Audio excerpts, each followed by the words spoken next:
99 problems, but ain't one. Girl, go off. Elon has made some changes. You've been on Twitter since the beginning. Now that it's X, what are the differences you've seen? Everybody else's existence on this planet is not dependent on your belief. Do you find yourself in the middle of Twitter fights often, or do you be reading folks down, or do you kind of really stay out of it? That's the whole game that you just described. It ain't that way. Man, I love how you bring it down to earth. So what's on your mind? What's on your mind today, Sharon? What's on my mind today? Well, it was so cloudy today, this morning. I heard the cloudy in your voice. And that's unusual in California, you know. Yeah.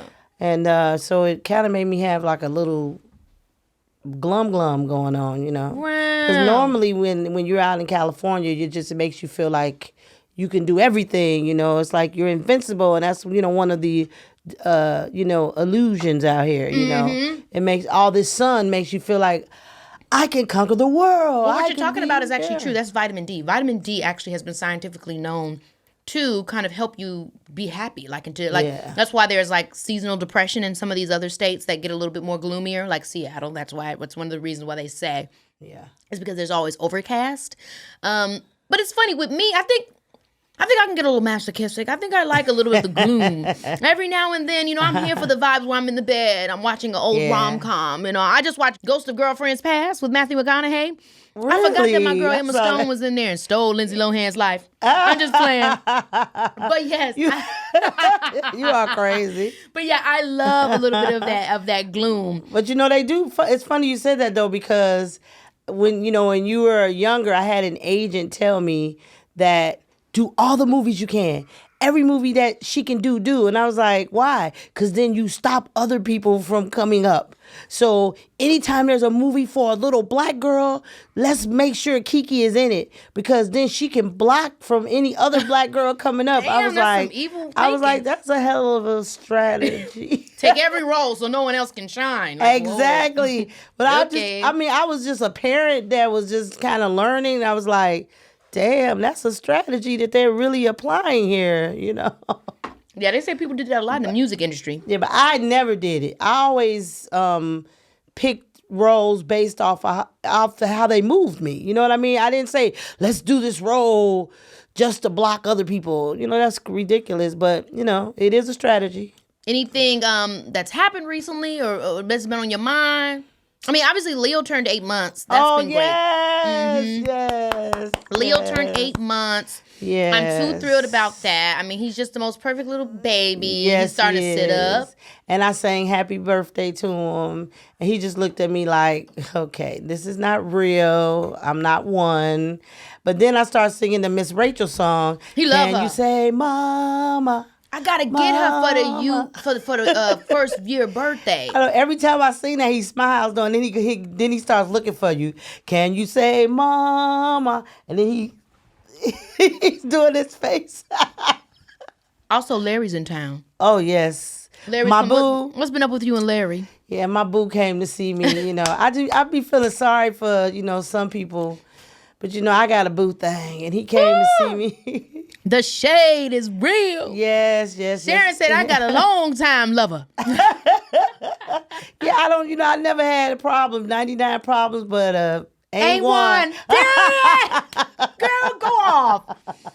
Sharon, yeah. So what is it? How did you get Larry to yield, honey? How did I get him to yield? You know what?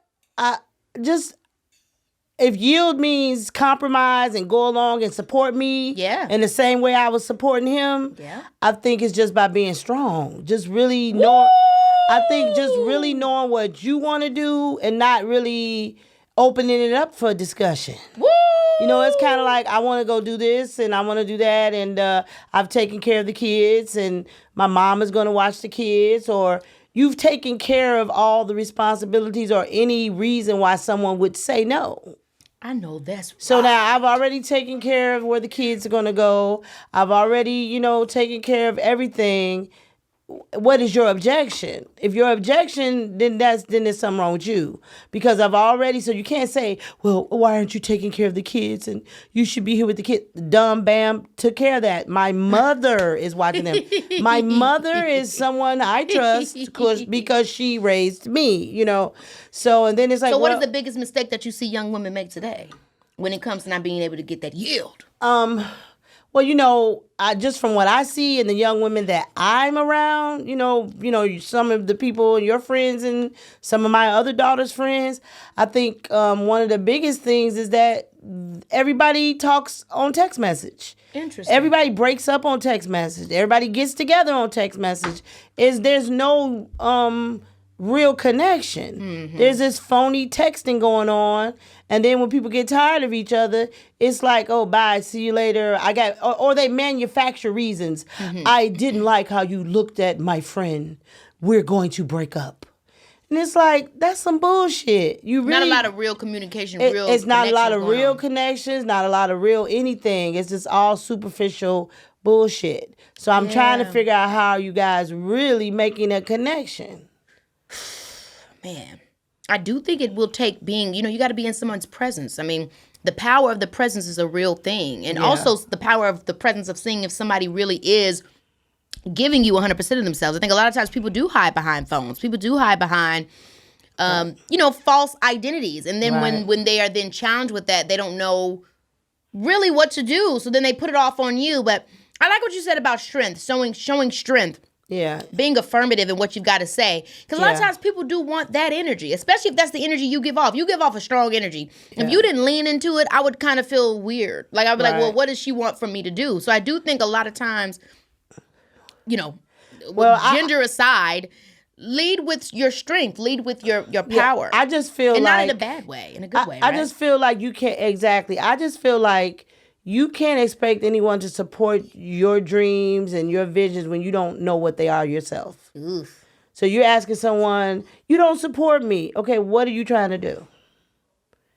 I mean, really, what are you trying to do? And I get that a lot. I get that a lot from other young people that come up to me and want me to manage them. They say, do you manage other people besides Keke? And I say, no, I don't. And they say, why? And I said, because most other people don't know what they want. So we about to spend 5 or 6 years trying to figure out what the hell you want to do.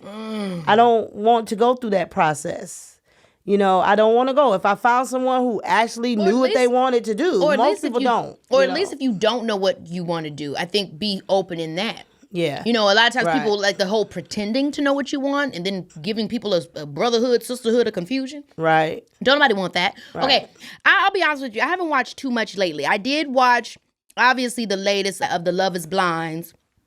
Oh, honey, there was some good little tea going down. So one of these guys, his name is Uche. Girl. Uche. I like that name. He was talking to Alicia, I think her name was. Alicia, Aaliyah. And where is the setting? What island are they on? So this is the one where they're in different rooms and they're like not able to see each other. Oh, okay. Love is blind. So they got to be blind to the way somebody looks. Get the hell out of here. Uche is talking to this beautiful young lady. Oh, my God. What does Uche look like? Uche black. He's nice and looking. So is Alicia. He cool. He nice. Okay, so he cool. Okay. He cool. He look cool. I like the name. Uche, cool. He cool. He has like kind of a cold energy to him though. But in the beginning, I was rocking with it. I thought, okay, maybe he's Is it cold in the sense of guarded or cold just like I'm very smart. I'm very smart and my emotions don't rule me. Okay. And I'm curious as to how deep your mind could go. Very millennial. I don't know if he's or a millennial, Gen Z. He's not that young. He's not that young? No. But so he's definitely probably like an older millennial. Yeah, You're right. What's up with that cold guy? That's a popular guy these days. Yeah. I think that's what they're saying, that they feel he revealed himself to be a narcissist, in fact. Okay, all right, well, go ahead. Anyhow, so he's talking to my girl Alicia, and I'm going to get her name right. I'm so sorry to that young woman. Let me actually Google this real quick, because I just don't want to be up on here saying the wrong name for her. Yeah. She deserves more. Especially because Uche the one that fucked up in the end, so I can't get his name right and not get her name right. Aaliyah. Boom. Is that what it says? You got it? Okay. So Aaliyah and Uche, they hit it off immediately. Okay. Mm-hmm. They hit it off immediately. Mm-hmm. Really liked each other. The whole vibe was killing it. Mm-hmm. And Aaliyah ended up getting a friend. Mm. The friend that Aaliyah had in there, her name was Lydia. Cute Latina chick. So Uche is black. Aaliyah is black. Mm-hmm. Lydia is Latin. Okay. And Lydia was the main person that Aaliyah would be talking to, like sharing, her conversations with, what she's been going on with Uche, and just how much she's been loving Uche, and how she's just been vibing out with him. And then she had like a bump in the road with Uche, and Lydia was like, "You're a strong woman. You don't have to feel afraid of this." Like, doing the sister girl yeah, thing. I see so much of myself in you, and if he doesn't see it, then screw him. He's not a good guy. Okay. Like, love yourself. I know where this is Make going. a long story short, we come to find out, Uche tells Aaliyah the next time that they're in the blind, the Love is Blind room, that Lydia is his ex-girlfriend from the real world. What? Yes. He knew Lydia from the real world. And when they first, so then it does like a rewind for us as the viewers. And it shows us that Lydia and Uche first had talked in the room, and he was like, "Who are you?" And she was like, "You don't know who I am?" They found out in the beginning of the show. And Uche said, "Well, I don't think it's best that we talk, because if we talk while we're on the show, then, it's kind of defeating the purpose of the show, because the show is about us finding love, but blindly. And I already know what you look like, and you already know what I look like. So this is so strange that this has happened, but make a long story short, I don't think we should get to know each other further." So once Aaliyah found that out through Lydia kept bringing it up. Lydia just kept talking about it, and it started making her feel weird about Uche. Right. She ends up leaving the show. Which one? Aaliyah. Oh, okay. Aaliyah leaves the show. Okay. Uche has heard about it. But then this is the kicker, and this is what a lot of the online discourse was about. It piqued a lot of people's minds, seeing the kind of guy that Uche was, seeing Lydia, the girl he's interested in, that if he was actually going to be into Aaliyah. And why is that? Because they wasn't sure that he was. I think that the assumption was that he was coming off a little anti-black. Oh, because Lydia is Latina. Exactly. And the other young lady is black. So he wasn't really into her? So he could, so they were saying that when he finally did meet her, like, this is the thing, she left the show, and she left the show because the whole thing had her emotions wrecked. Right. And so then when a couple of months or whatever time went by, she ends up meeting and hanging out with him. And when she meets and hang out with him, she's like, "I'm sorry, but I do love you, and I would like for us to start fresh. That was just too intense for me." Right. I would like, and he was kind of like, "No, you're not my type." So vibe. So her first instincts were right then. To leave that Her situation. first instinct, right? But that's also what I told you about another person that I'm not going to say this person's name. Ooh. But I had this conversation with you, and you said, "Do you think this relationship is going to last?" And I said no, because he's attracted to another type of woman. He may be an influencer, and he may be trying to get more likes and be more popular, but people like what they like. And if he likes dating a certain type of woman, that's who he's going to be with, regardless of who he marries. He's going to tiptoe through the tulips with the other type of woman that he wants. Now, mark my words that I told you this. Some men have strong preferences of the type of woman they like. If they like big breasts or long hair, whatever the hell they into, they find themselves back to that woman.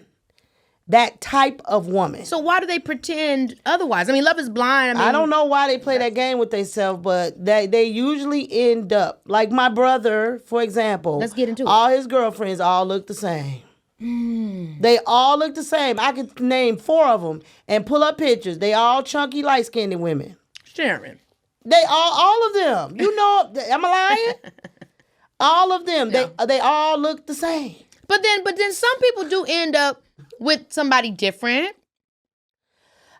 To me, it's rare. I think we have preferences, right? And I think we're so evolved and woke and all that old bullshit. Yeah.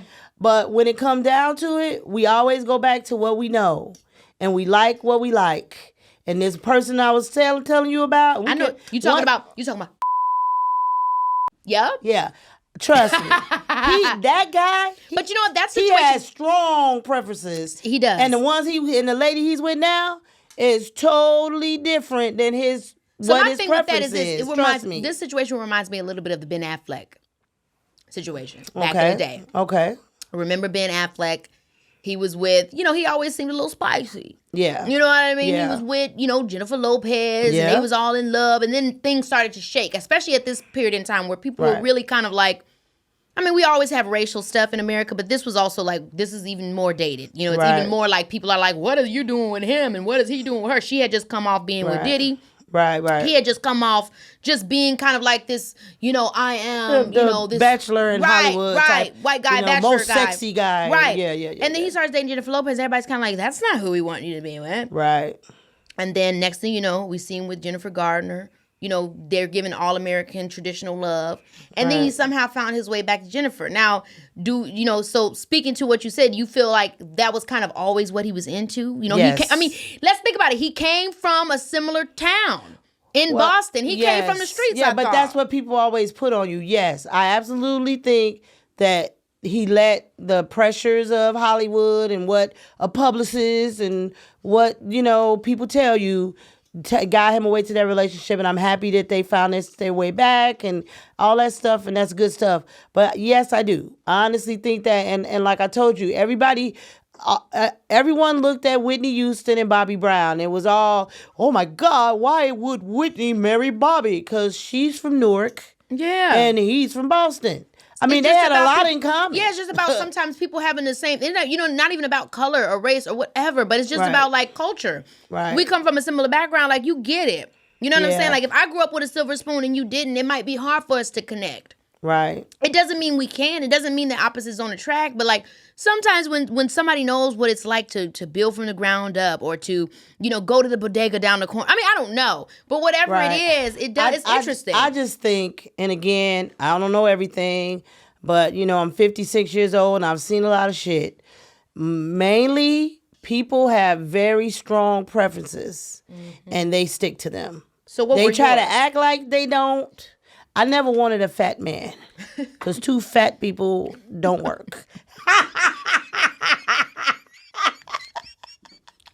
No offense, big boys. Mom, you are but we ridiculous. do not work. Oh my God. I never could be with a short man. Okay. There you go. I don't think it's anything wrong with that. Somebody that doesn't have a sense of humor. Yeah, I need somebody that's a little bit goofy. I need somebody that's funny too. I can't do that too. That serious dude that want to talk about Nietzsche. What's the philosophy? I do like. I don't want to sit around and philosophy. talk about that all the time though. I don't want to sit there and analyze everything. What do you think the inner meaning behind Wizard of Oz is? I don't fucking care. I was just looking at the munchkins. I was just, trying to get with the witch. I don't give a shit what they was trying to say. No. Mom, you are absolutely amazing. No. I have to get into my conversation with Michael, but I love catching up with you. It was some good It was vibes. fun. Very good.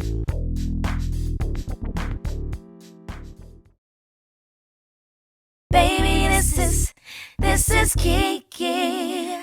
All right, y'all. If you know anything about me, you know your girl loves Twitter, okay? I love connecting with people all over the world, reading everyone's thoughts, feelings, and of course, going down the internet rabbit hole on whatever is being spilled. And while Twitter has gone through so many messy changes over the past few years, I love the community that has been built there. But specifically, I love the magic of Black Twitter, okay? So today I am joined by author, journalist, and the dean of Black Twitter himself, Michael Harriot. Welcome to the show, Michael.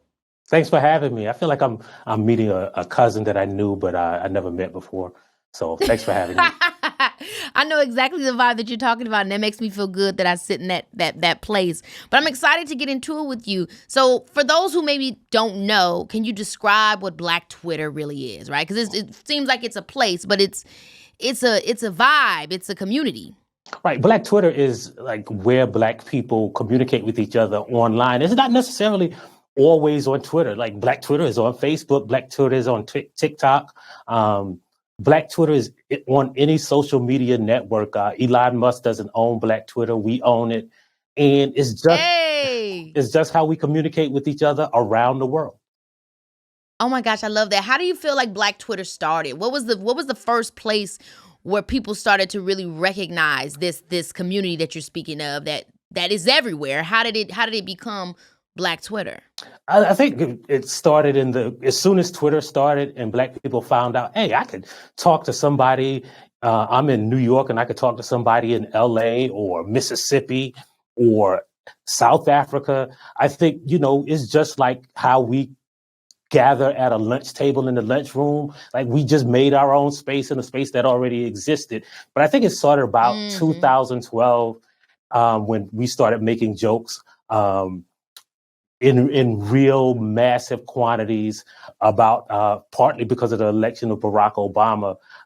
I think we started kind of talking about politics, started talking about a big part of it was Trayvon Martin. And so it was a mix of activism, jokes, and politics. Yeah, I love how you bring up that it really, because this is the thing, like obviously before Twitter, we had MySpace, we had Facebook, we had places where people could connect and find different worlds. But Twitter kind of maximized the idea that we want to hear your opinion. We want to hear your thoughts on something. And so I love how you put that because, yeah, when you think about the arrival of Black Twitter, it was not just Black people congregating together, but it was us sharing our thoughts, our feelings, our opinions on a platform that was solely built around hearing what somebody had to say. And then once you see other people have the same idea you have, or when you realize, oh my gosh, like, yo, like we got that telepathy, that cultural telepathy, it becomes more of a constant thing that we continue to do.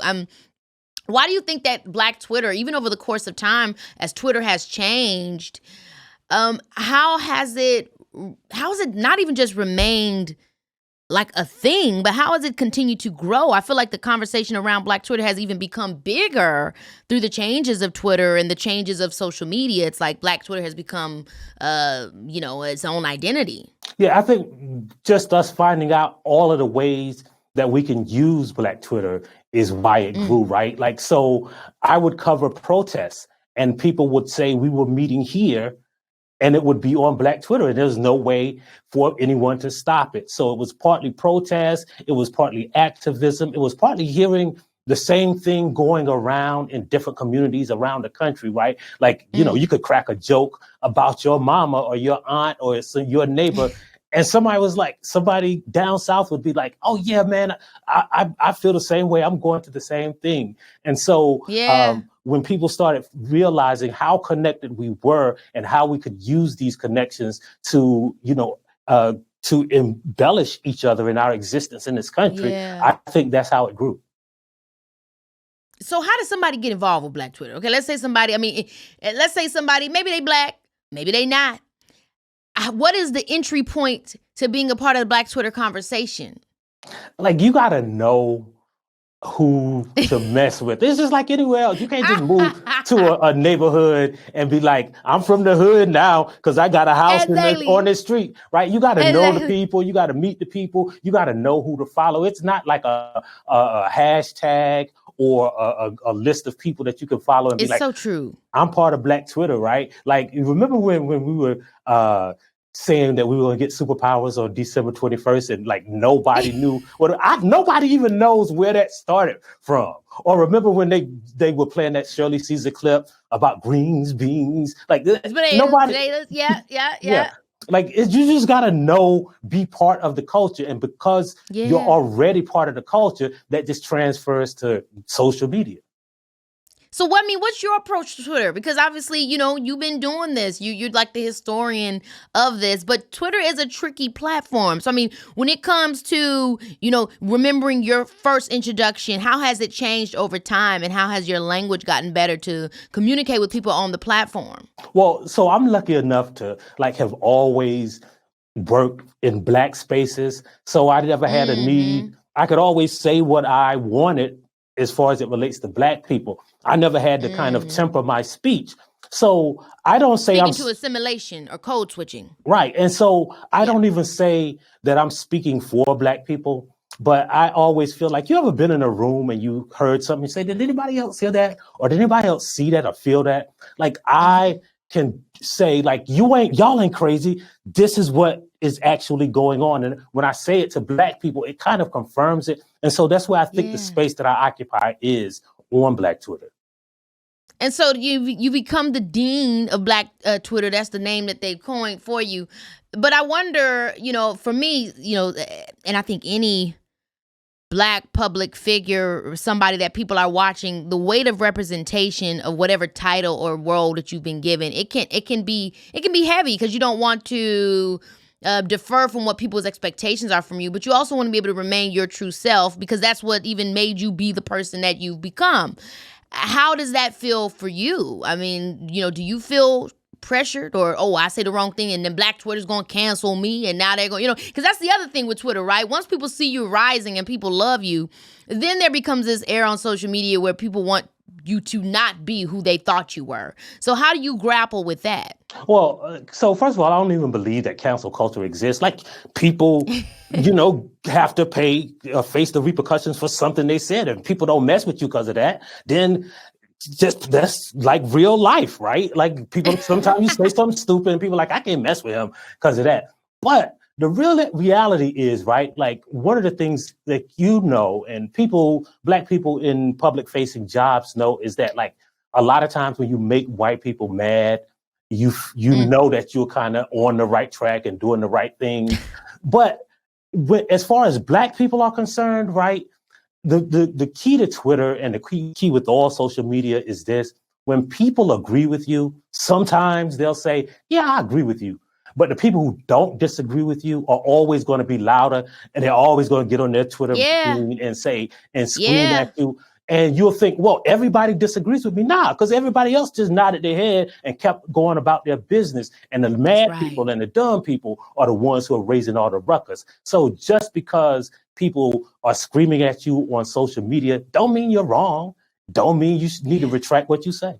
It's important to consider the source. And it honestly does come from within and maybe less online opinions and real life opinions. You know what I'm saying? Like I always ask my mama, my daddy, my sister, my brother when I'm confused about a choice or decision I made, because those are people that I trust, people that I know are living lives that I'm proud of and that I respect. People online, they could be living under a damn, viaduct. Ain't nothing wrong with it. But, if you don't want to live under viaduct, then maybe they're not the person that you should take advice from. Yeah. So I like how you put that.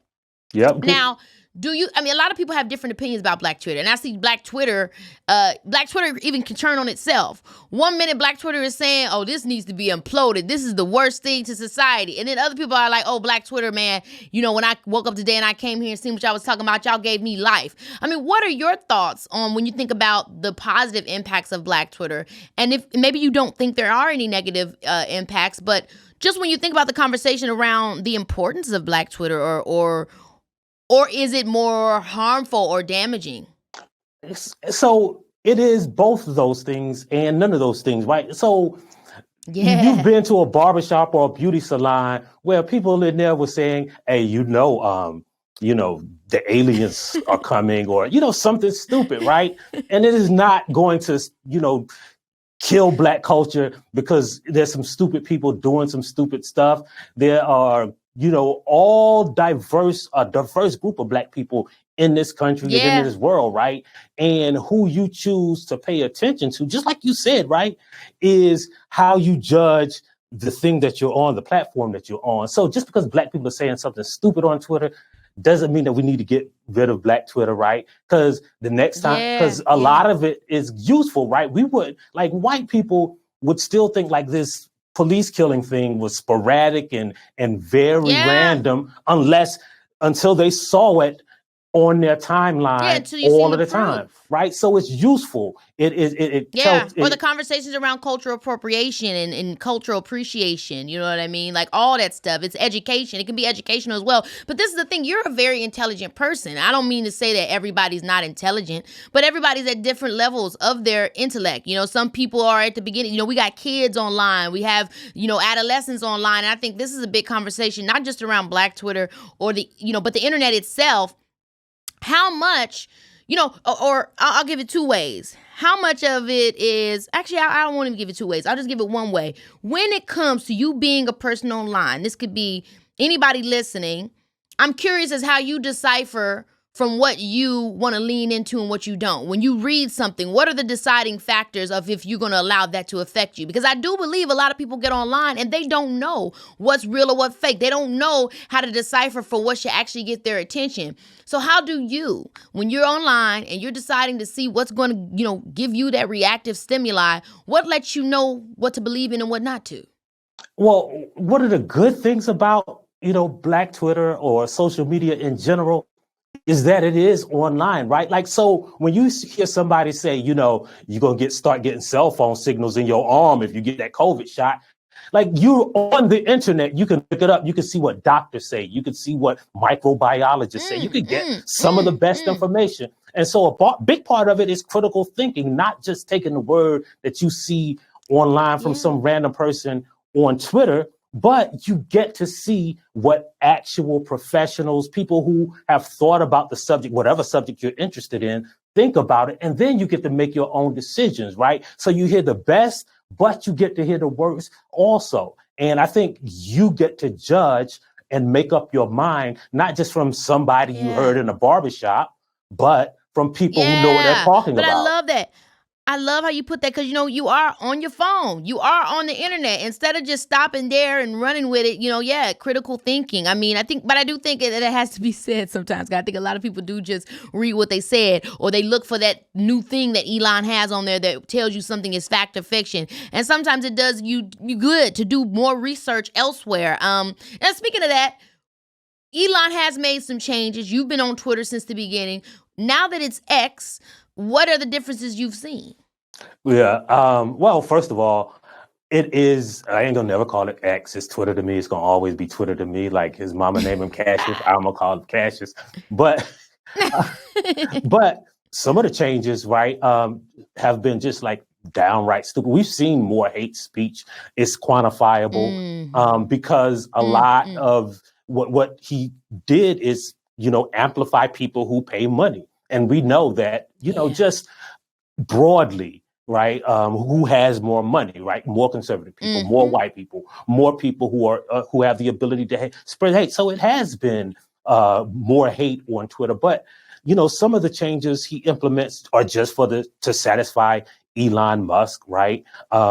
It has taken people out of the algorithm, the circle, right? You see nonsense. But I think some of the changes I like is that you can see how many people saw a tweet. You can see those community notes, I think, are good because it gives context, right? Like you can say, right, like, if you go outside during a full moon, you might turn into a werewolf, but there'll be, context for it. Yeah. And I think that's a good thing. But overall, right, what Elon Musk has done is just, shape Twitter in his own image, just like, the majority has shaped this country into their own image. So I like to think that Twitter is no different from America. Like the changes that we see on Twitter, the censorship is the same thing going on in elementary schools in Florida and hospitals in Alabama. So like what Elon Musk is doing is what America is doing. Man, that is so good. I like how you explain things and how you get down into them. I mean, I really do think that that's dope. I mean, Twitter is, in some ways, very infamous just for their hostility. So, there's more hate, but I feel like it's always been the place for that. I mean, do you find yourself in the middle of Twitter fights often, or do you really do you be reading folks down, or do you kind of really stay out of it? So I get in not really Twitter fights, right? Because most of the time when somebody, man, you get every black person in public facing job gets kind of hate online, in person, whatever, sure. right? But then you click on their page on their profile and it's like MAGA, or it's somebody who don't know how to use commas and all of their words are capital letters, and you say, oh, I ain't gonna fight with this person. I know who this person is, right? Like, why would I? Like you say, when you see two fools fighting in public, arguing, you don't do it because nobody gonna know the difference between you and them. Right, exactly. And so that's how I always look at it. But the other thing is, like, one of the things that I'm kind of known for is correcting false, especially perceptions of black people. So people a lot of times think stuff and don't really know why they think it or don't really have any facts behind it. And so I will say stuff like, oh, well, actually, this is a fact. You can say, well, black people commit most crime. No, black people are arrested for most crimes, right? So you gotta, you gotta it's the language. Right. And you know how the police work. So you have to differentiate between the two, right? We don't know how many crimes people commit because most crimes people don't get arrested for, and only 2% of crimes are ever prosecuted. So, pointing out facts like that are important, and it's useful on Twitter because a lot of people without Twitter, without social media, go through life holding that same bigotry because it was passed down and they don't have any other outside voices. I mean, and that's a form of advocacy, especially in a platform where a lot of kids are. So I definitely appreciate you for that and for being the face of not just, I'm just telling you cool, funny shit about black folks, but like also I'm telling you things that when somebody stumbles upon this, they're going to learn something and they're going to be able to, perceive things differently and put more of an intellectual thought to it. Because that really be the problem with a lot of this stuff is ignorance. People are ignorant to the realities that are going on. Yeah. Now you call yourself, or I think, you're self-declared white apologist. I don't know how you pronounce it, but can you explain what that is?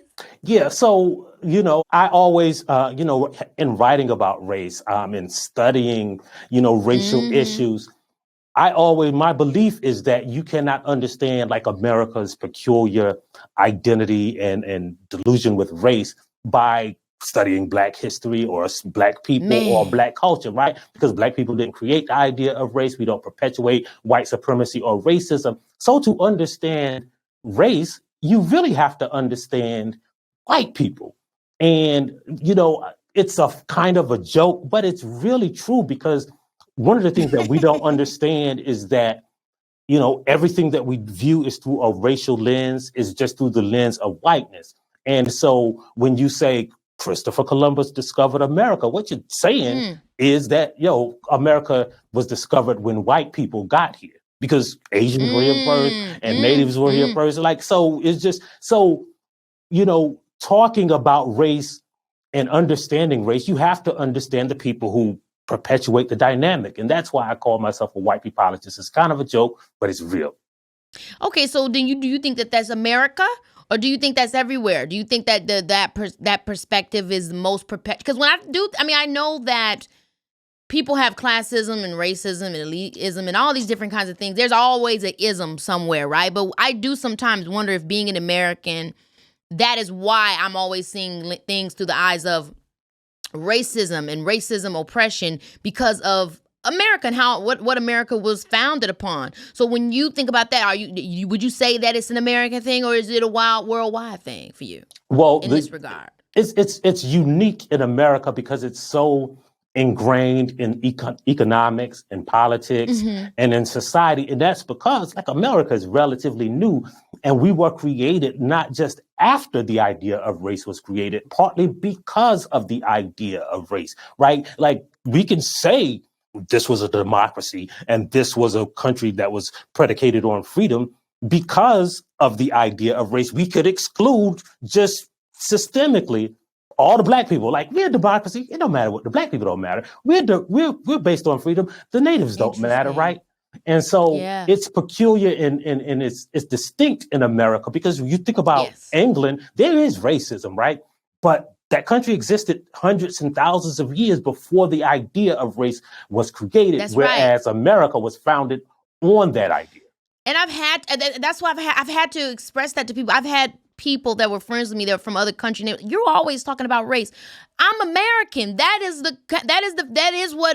not me that's doing that. That is the foundation of how people really respond here. To not speak that way or to think about things through that lens or to not address it would have to be an active thing that you would be doing. And there's not anything wrong with it, but it's just so interesting when people look and they want to converse and they are not under the distinction of what that is. It seems as if, I mean, in so many ways, they look at it as an illness or an oddity. And yeah, maybe it is, but it's so, to me, deep rooted in the way that our country works. And it's like not even so with that being said, and to that as it pertains to all people, when you talk about being a white apologist, a lot of people, in our generation, white people meaning, are trying to work against a lot of these psychologies that have been created before them. What is your conversation to them as they are grouped in with this white supremacist idea that they weren't even born when it was created? Well, I say two things. One of them is thank you. Like we want you on our side. Like one of the things that we are all fighting for is to get more people on our side, right? But the other thing I will say is that when like every generation from the 1930s to the 1940s, all of those young generations will say, my generation thinks about race differently. And then when those same generation of people get 40 and 50 years old, they turn into the same white people we've been fighting all along. So it's not that like the young people in this generation that we're trying to change, right? It's the system. And I'm not even talking about individual white people. I am talking about the system that we know is longer than, it's older than. Yeah, the system that says you should get more, or you should be privileged, or you're entitled to more things, and etc. So my question is this: it was interesting what you just said. You said that people say, "Hey, my generation was different when we were younger," and then when they get older, things change. What is that? Is that just like when you're young, you're just more open and you care more, and then when you get older, you get tired, and so you don't want to do all the work that it takes to change things? You can't stand outside as long. You don't want to walk as much. You don't want to X, Y, and Z. Or is it, oh, wait a minute, in my youth, and obviously I'm sure it's different for everybody, but I'm curious for you to say that, or is it the idea that it's self-preservation? Do we realize that it's too difficult to change? Or if we change these systems, then what does that mean for my family? What does that mean for my culture? Where do you think that the switch happens from wanting to fight for all and wanting to just fight for yourself? Because I also do think that's a human thing. Yeah, I think it's a little bit of both, right? Like, first of all, like when you were young, I thought I was going to play for the LA Lakers, right? I was idealist, right? I had all kinds of dreams, and I was, believed in all kinds of theories. But when you get older, you realize, one, you begin to accept reality in the way the world works. And if it works for you, you are less likely to fight to change that thing, even if you know it is wrong, right? Like if you found out that somebody was dropping off $100 bill in your mailbox every day, theoretically you would say, I want to find out who this $100 bill belongs to, right? Because somebody's missing $100. But after a while, when you need money, and you know that $100 bill is coming, you're not going to stop that $100 bill from coming to you're not going to report it. You're going to reap the benefits of that privilege of that $100 bill magically showing up. Well, in America, a lot of people were born with that $100 bill that was going to show up at some point in their life. And so at some point you realize, hey man, like why spend all my time fighting trying to resist it, right? When I need $100. Baby, this is Keke Palmer, yeah. And then I think there's also this reality. I like how you said $100 because $100 seems like a lot, but it's not a lot. And that goes into the next thought that I want to bring up, which is what James Baldwin speaks a lot about, or has spoken about. And I'm going to botch the quote in itself, but essentially what he's saying is America has done the greatest trick, when we think about the government and the system itself, has done a great trick because it's made people believe that only black people are the ones that aren't benefiting, and only black people are the ones that are being served shit, when in actuality, it's like you're being served shit, but you're being served shit on the plate. And so I also think sometimes what happens to that point is people are afraid too, right? It's like if you, it's like the blue-eyed theory, right? When that lady went into that school and she was like, who wants to be in here treated like black people? And nobody raised their hand. And she was like, well, yeah, that means something wrong has happened. But what happens after time, if we take color away from it, and we just look straight at humanity, well, if somebody is treating a group of people bad, I don't know what they're going to do to me. And by the way, I'm damn near not doing good myself. How do I have time to fight for anybody? I feel like we're in such a trouble, and I'm trying to figure out how we're supposed to make our way around all of that, because we're under the thumb of capitalism and consumerism and corporatism. Everybody is. So then it becomes like, why I'm fighting now they've made it to where don't nobody have time to fight for nothing, even though we should fight for each other.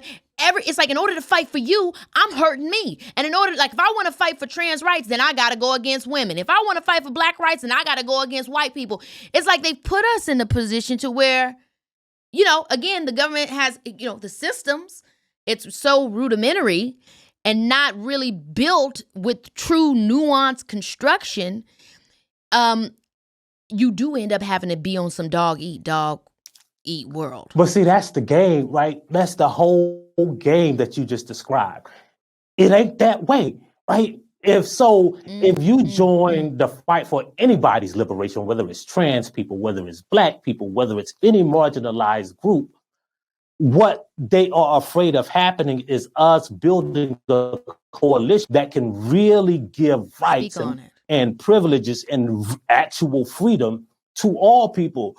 Just like they said, until everybody is free, none of us are free, because they can always turn that thing on you, right? And the real danger is that black people and white people and poor white people will start caring about each other and say, wait, who's really pulling the strings? And maybe we should attack the person pulling the strings instead of the person whose skin is a certain color, or who grew up in a certain region, or whose mama was a certain economic status, right? And once we all realize that, that's how you dismantle the system, because nobody else but the rich people or the people with power are holding it up. They need this separation to hold it up. So my question is this. Let's take it now. Let's go down deeper into that hole. Who is that? Right? Because it's not a person. It's not an entity. I mean, shit, if we're going into spiritual dimensions, it can be an entity. But if we're talking about it in the binary dimension, what is that we are trying to... I mean, I know it's a system, but where could one start? How do we dismantle the Oz? Right? Because we're talking about the Wizard of Oz. Right. And so... I don't even know if it's a mentality too. I don't even know if we can or even have to put a name on it, right? But I'll tell you where everybody starts, right? Like wherever you are, right?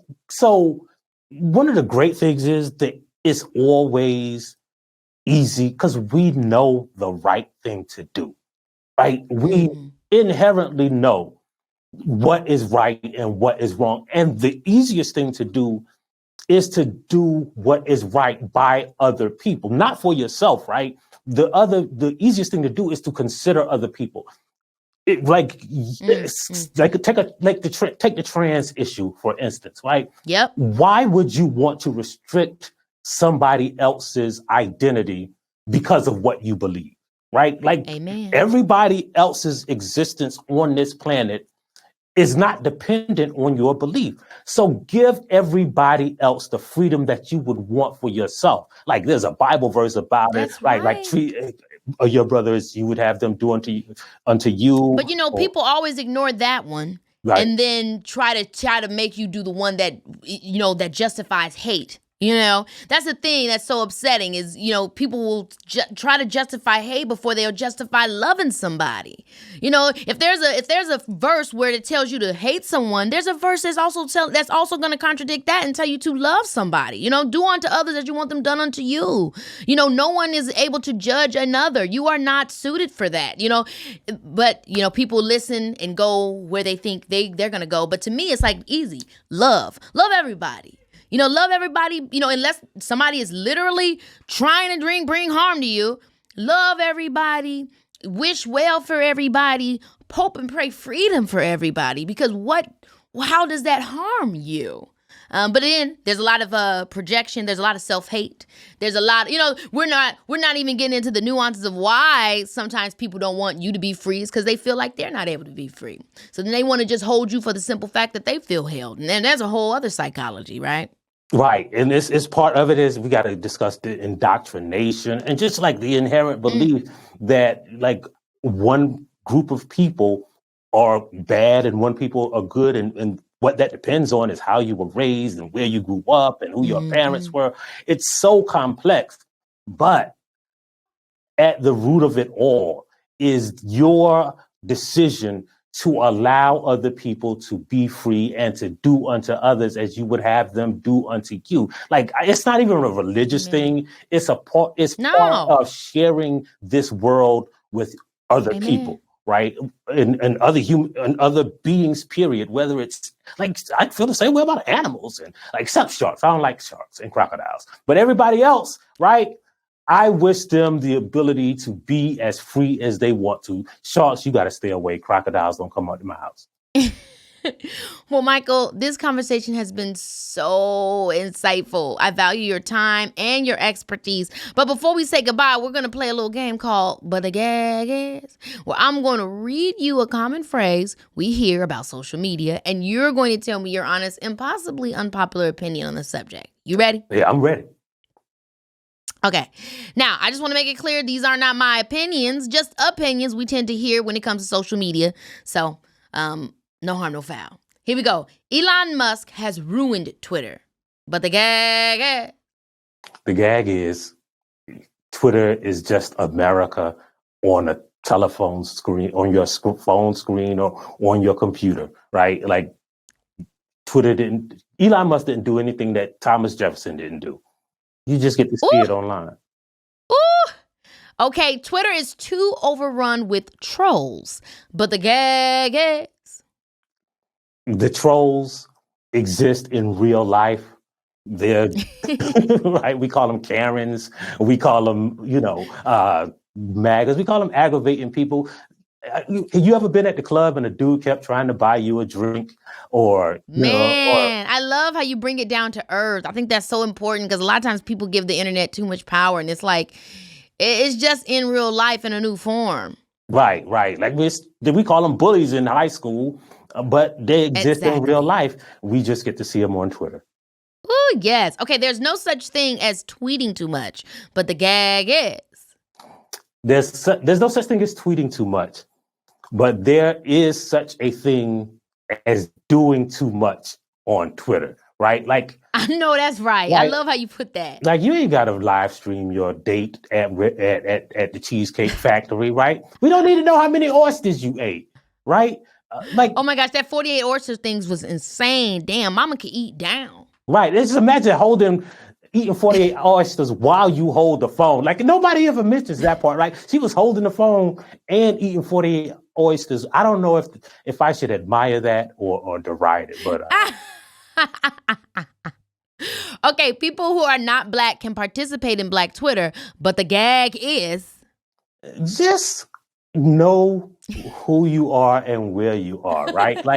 like sometimes I wouldn't go to the Lakers or the Dallas Cowboys and say, you know what play y'all should run? Y'all should bring the linebacker down a little bit. Because I don't play pro football and I'm not a coach.